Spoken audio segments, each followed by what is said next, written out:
Hamlin's terrifying collapse put a renewed spotlight on sports safety, especially when it comes to our children.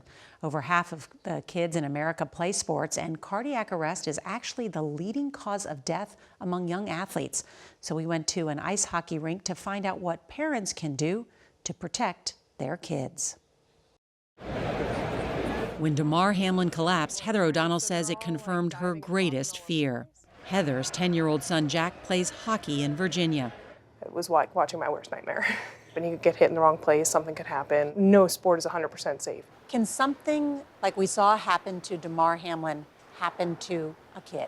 Absolutely. It can happen at any time. Dr. Corinne Hudson is a MedStar health emergency physician and works with teams like the Washington Wizards and Capitals.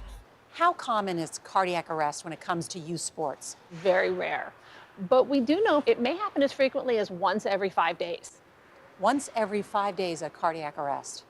Yes. Now, there are a lot of athletes in high school and collegiate sports in this country, but once every 5 days is probably more often than we think about. So how do parents and sports managers and coaches need to be prepared? The best way we can be prepared for this type of emergency is to have the training and have the equipment necessary to respond. That equipment includes an AED, an automated external defibrillator, and if used within the first minute, chances of survival are close to 90%. Okay, this one says to place it up here, right? While you're doing the chest compressions. Yep. This one says to under the pectoral muscle. We learned how easy it is to use. Analyzing heart rhythm. And then you would say clear. Do not touch the patient. Do not touch the patient, it says. Yep. Okay. Shock advised. Charging. And because it's detecting the Stay shockable clear rhythm, of it's patient. charging up. Stay clear. Okay. Deliver shock now. That button Press down there. The orange button now. Just say clear and for the shock. Okay. Yep. Shock delivered. And then we go back into CPR. We'll go right back into CPR. Begin CPR. So if you want to resume, and like I said, the 80s video, 1 and 2 and 3. 3 and 4 and 5 and 6 and 7. You just keep going? Yep, just keep going. Okay, I learned a lot. Dr. Hudson says parents should know where the closest AED is. Always have a way to call 911.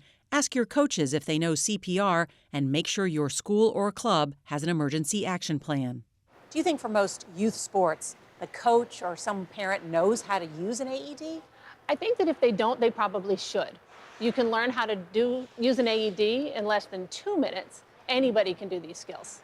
And that includes me. I have to tell you, I was surprised at how easy it is to use the AED. And we should note that the American Heart Association has online courses on how to do CPR and use an AED. I hope that helps.